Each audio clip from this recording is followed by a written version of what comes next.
teori-teori tentang sejarah, fungsi, kedudukan, dan ragam bahasa Indonesia. Tentunya, sebagai warga negara Indonesia, kita perlu tahu sejarah dan perkembangan bahasa Indonesia itu sendiri.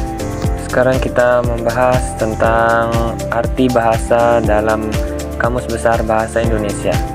Menurut Kamus Besar Bahasa Indonesia, bahasa adalah sistem lambang bunyi yang arbitrer yang digunakan oleh anggota suatu masyarakat untuk bekerja sama, berinteraksi, dan mengidentifikasikan diri. Selanjutnya adalah bahasa Indonesia adalah bahasa nasional dan resmi di seluruh Indonesia.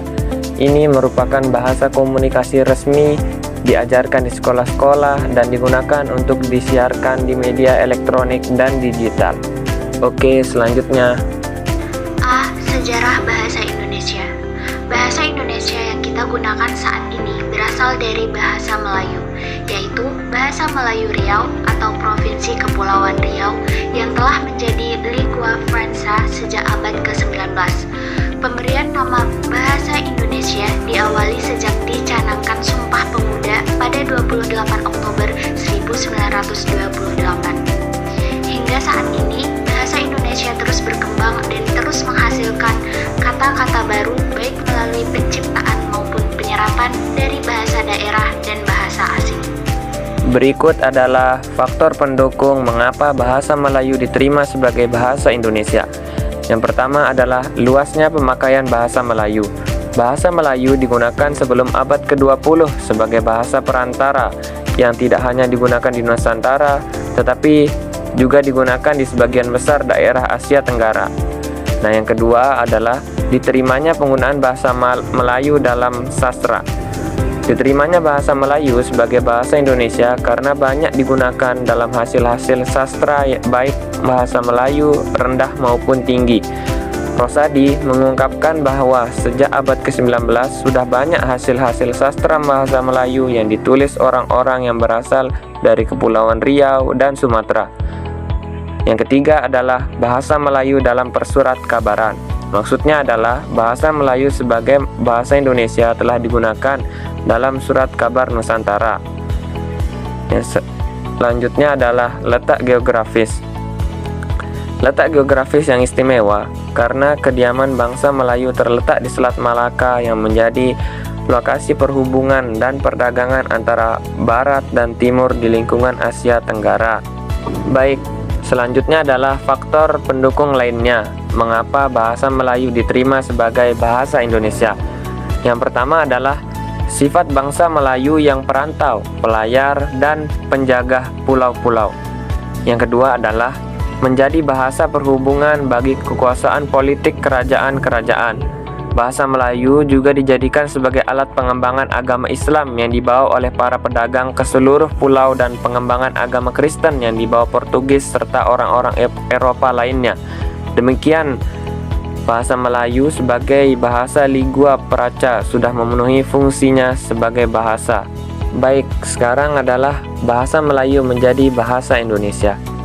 Kalian pasti berpikir, mengapa bahasa Melayu yang dipilih bukan bahasa dari daerah lain yang dipilih untuk menjadi bahasa Indonesia?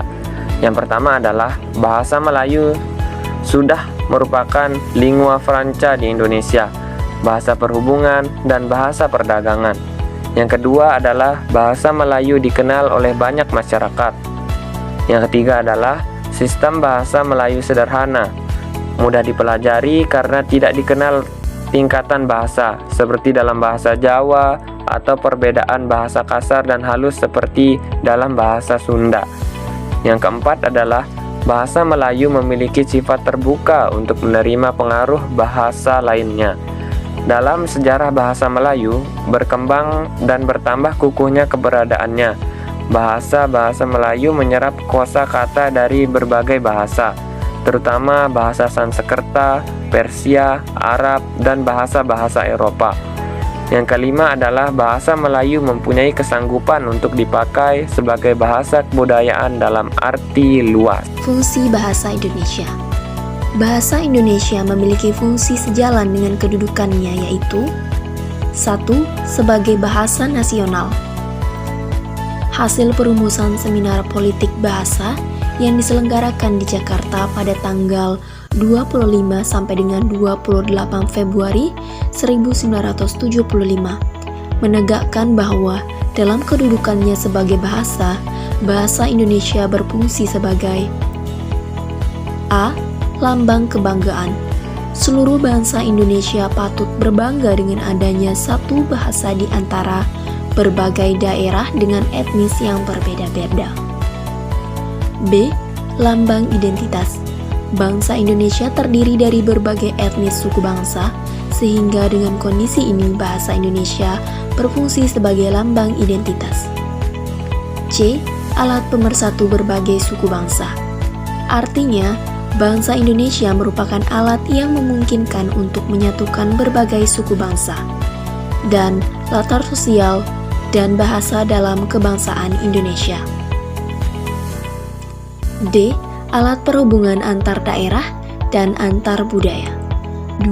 Sebagai bahasa negara. Bahasa resmi Negara Kesatuan Republik Indonesia. A.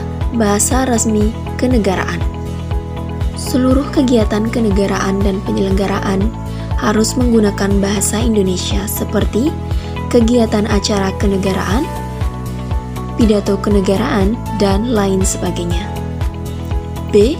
Bahasa pengantar di dunia pendidikan. Kegiatan belajar mengajar di dunia pendidikan, baik di sekolah ataupun perguruan tinggi, menggunakan bahasa Indonesia sebagai bahasa pengantar. C.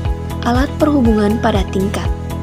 Bahasa Indonesia sebagai alat perhubungan untuk kepentingan perencanaan dan pembangunan serta kepentingan pemerintah. D. Alat pengembangan kebudayaan dan iptek. Indonesia kaya akan kebudayaan yang sesuai dengan sukunya, sehingga kebudayaan itu perlu dikembangkan dan dikomunikasikan kepada berbagai suku bangsa. C. Kedudukan bahasa Indonesia. Bahasa Indonesia mempunyai dua kedudukan yang sangat penting, yaitu pertama, sebagai bahasa nasional, seperti yang tercantum dalam Ikrar Ketiga Sumpah Pemuda 1928 yang berbunyi, "Kami putra dan putri Indonesia menjunjung bahasa persatuan, bahasa Indonesia."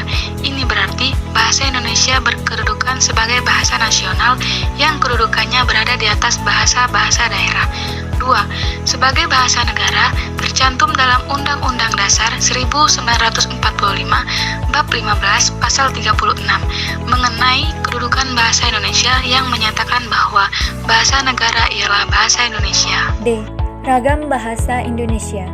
Adanya bermacam-macam ragam dalam bahasa Indonesia terjadi karena fungsi, kedudukan, serta lingkungan yang berbeda-beda.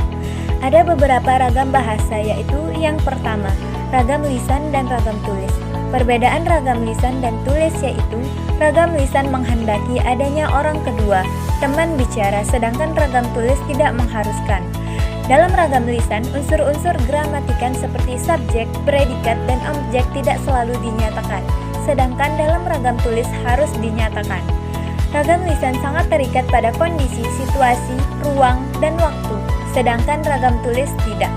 Ragam lisan dipengaruhi oleh intonasi suara, sedangkan ragam tulis tidak dipengaruhi oleh tanda baca, huruf kapital, dan huruf miring.